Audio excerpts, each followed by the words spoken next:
wabarakatuh. Bismillahirrahmanirrahim. Alhamdulillahirabbil alamin.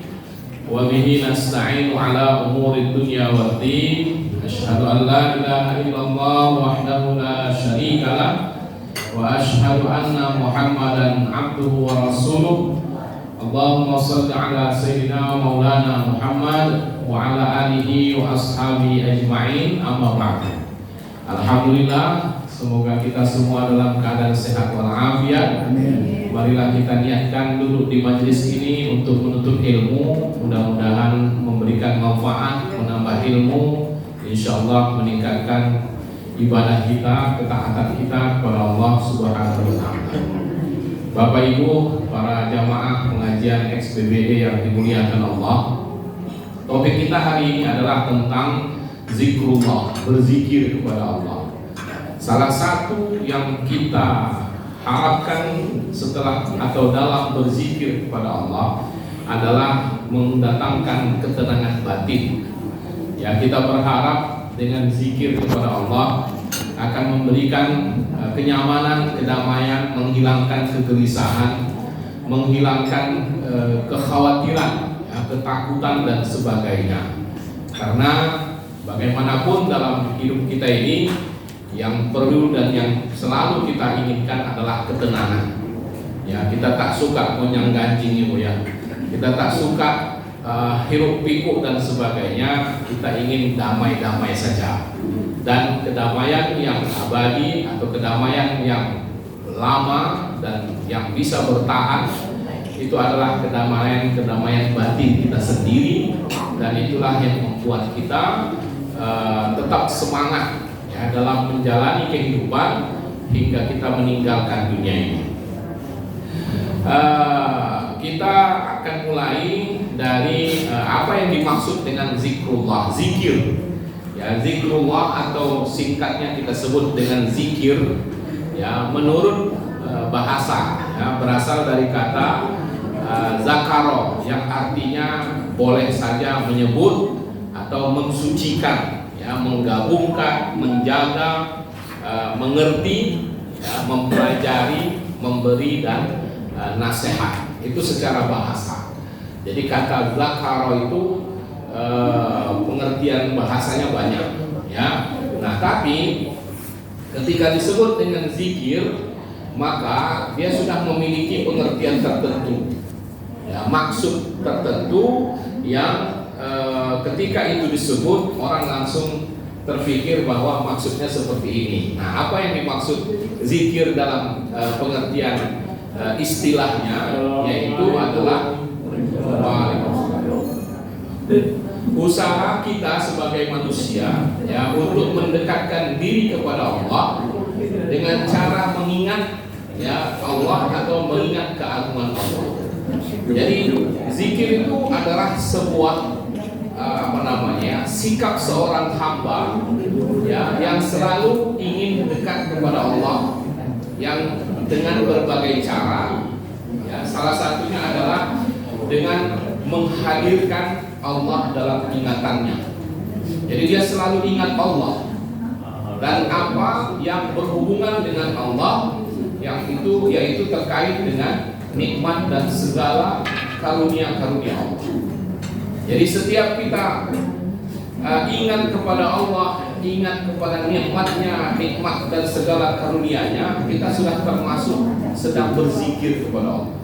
Belum kita mengucapkan apa-apa, ya, kita baru sekedar ingat, ya, itu sebetulnya sudah sebuah usaha zikrullah. Nah, bahwa kita kemudian mengucapkan, menyebutkan, nah, itu lanjutan dari atau bentuk nyata dari zikrullah itu. Jadi sebetulnya zikir ini pada hakikatnya adalah apa yang menjadi perasaan seseorang, begitu, ya, yang ingin selalu mendekatkan diri kepada Allah dengan selalu mengingat Allah. Karena dia ingat maka dia mendekat, kan begitu. Nah, ketika dia mendekat maka dia menyebut. Itulah baru keluar ucapan-ucapan atau kalimat-kalimat yang sifatnya boleh jadi memuji Allah, ya, atau mensucikan Allah. Nah, itu ya, seperti tasbih itu kan memuji, mensucikan Allah. Ya, tahmid berarti memuji Allah, takbir membesarkan asma Allah. Kira-kira begitu. Ya, jadi ucapan-ucapan zikir seperti tasbih, tahmid itu adalah berangkat dari perasaan hati seseorang yang selalu ingin dekat kepada Allah dengan selalu mengingat Allah. Nah, itulah kira-kira makna zikir itu sesungguhnya, ya. Jadi apa yang kita lihat dalam kehidupan kita, ya, zikir itu bisa bermakna luas, ya, secara keseluruhan bisa kita sebut zikir. Ada juga yang secara khusus kita pahami, ya, zikir dalam apa yang selama ini kita lakukan dan kita menyebutnya sebagai zikir. Jadi kalau kita sebut, ya, lingkup zikir itu ada yang bersifat umum, ada yang bersifat khusus. Jadi ruang lingkupnya, ya, apa saja yang bisa kita sebut dengan zikir itu ada yang sifatnya umum, ada yang khusus. Nah, kalau kita lihat yang sifatnya umum, segala bentuk ketaatan kita. Orang yang taat artinya orang yang mau menjalankan perintah-perintah Allah. Itu pada hakikatnya, ya, apakah misalnya sholat, puasa, haji, ya, membaca Quran, berdoa dan sebagainya, itu pada hakikatnya dia lakukan itu sebagai bentuk ketaatan dan tidak mungkin kalau dia lakukan itu tanpa sadar gitu. Iya kan? Nggak ada orang yang sholat yang ngigaunya sholat, nggak ada. Ngelindurnya apa? Baca Quran, wah itu luar biasa ya.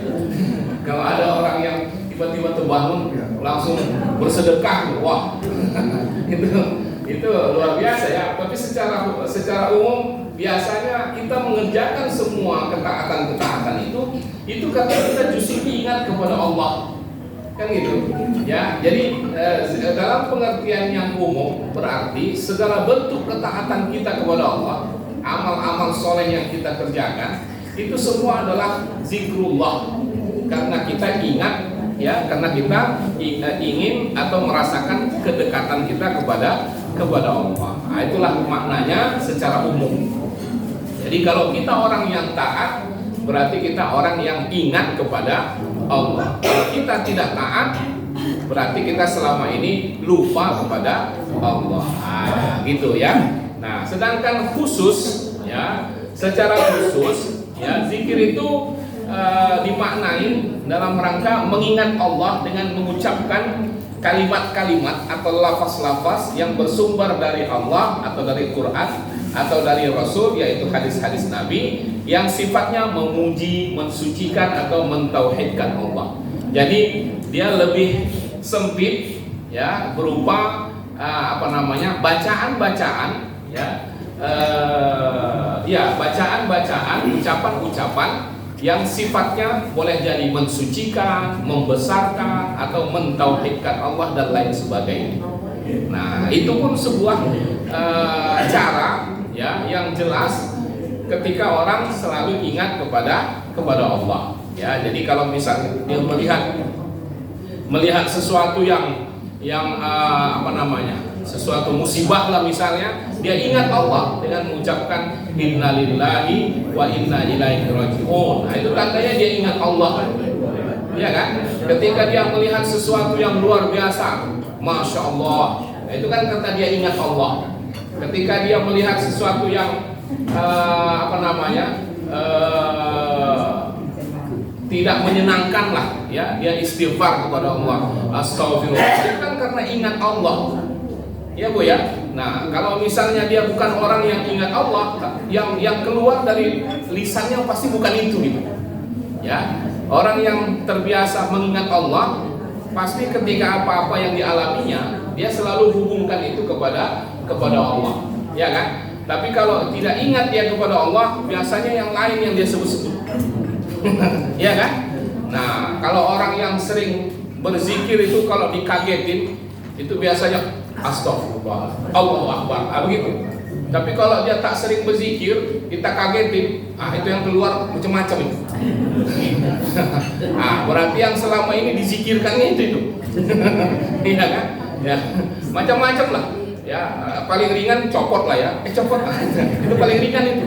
Ya, kalau yang berat-berat banyak. Coba kita dengarnya. Ya. Nah, jadi orang yang berzikir ya dalam bentuk yang sederhana atau secara khusus, ya dia bisa dengan mengucapkan atau membaca bacaan-bacaan yang sifatnya yang mensucikan Allah kah, atau memuji, mentauhidkan dan lain sebagainya. Nah, itulah lingkup zikir. Jadi kalau kita katakan secara umum semua ketaatan itu zikir, maka secara khusus yang kita maksud dengan zikir itu adalah bacaan-bacaan ya, atau kalimat-kalimat yang kita ucapkan dalam rangka memuji, mensucikan, mentauhidkan dan lain sebagainya. Nah, itu dia ya. Nah, berkaitan dengan itu ya, banyak cara kita dalam berzikir. Ya, bagaimana cara berzikir? Nah, cara berzikir itu ada bisa dilakukan dengan lisan. Ya, secara khusus kita kalau bersifatnya bacaan tentu dengan lisan. Ya, bacaan-bacaan seperti tasbih, subhanallah, tahmid, alhamdulillah, takbir, Allahu akbar. Ya, nah itu bisa yang sifatnya bacaan ini itu bisa kita lakukan. Ya, bacaan ini bisa diucapkan dengan lisan, bisa juga dalam hati. Ya, kita mungkin lisannya enggak, ya, tapi dalam hati kita bertasbih, dalam hati kita istighfar itu boleh. Ya, kamu Bapak pernah melihat ada orang-orang yang kita ajak ngobrol, ya, tangannya terus saja megang tasbih ya, kan ada. Ya, kita tetap aja dilayani ngobrol. Barangkali dalam hatinya dia lanjut gitu. Ya, dia bertasbih dalam hatinya, gitu ya Pak ya. Nah, ada juga orang yang diam saja, tapi hatinya terus berzikir. Nah, mana yang lebih baik, berzikir secara lisan dengan di dalam hati? Ya, lebih bagus dua-duanya.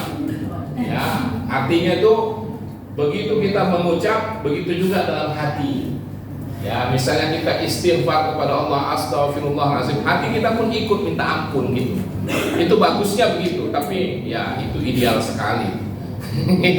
Ideal sekali. Artinya kalau bisa begitu bagus sekali, dan membiasakan itu suka artinya sesuatu yang luar biasa lah ya, bisa dikerjakan oleh seseorang. Nah, kalaupun kita harus memilih mana yang lebih baik, lisan dengan hati dalam membacakan doa-doa, tasbih, zikir dan sebagainya ini, maka para ulama mengatakan ya utamakan dengan hati. Lebih bagus dalam hati walaupun lisan enggak, daripada lisan saja hati enggak gitu. Kenapa? Karena zikir ini kan tadi kalau kita lihat dari awal itu berkaitan dengan hati. Ya, jadi yang namanya ingat, orang akan lebih fokus kepada hati, bukan hanya sekedar ucapan. Ya, jadi kalau dia bilang ingat kepada Allah, maka itu lebih kepada hatinya, barulah nanti terbukti dalam lisannya, ya kan? Nah, jadi orang yang berzikir secara lisan atau dengan sifat bacaan-bacaan itu, dia bisa dengan lisannya atau dengan hatinya. Itu cara pertama. Artinya dengan merupakan bacaan-bacaan yang terkait dengan lisan kita. Itu cara berzikir yang pertama. Sedangkan yang kedua, ya, ada yang disebut dengan zikir qalbu. Wah, ini dia. Zikir hati. Beda dengan yang tadi yang dalam hati ya. Nah, ini saya kira bukan cara ini. Ini lebih tepatnya bentuk kali ya Pak ya. Ya, bentuk zikirnya ya, ada bentuknya yang sifatnya lisan, ada yang sifatnya qalbu. Nah, qalbu itu zikirnya itu adalah semacam apa? Perenungan gitu. Mengingat-ingat. Ya, mengingat-ingat kembali ya berbagai tanda-tanda keberadaan Allah, kekuasaan Allah, nikmat Allah, rahasia-rahasia ciptaan Allah, ya, memahami petunjuk-petunjuk agama. Itu juga zikir. Ya, jadi dengan kita merenungkan sejenak bagaimana ciptaan alam semesta ini kaitannya dengan kekuasaan Allah, itu sudah zikir namanya.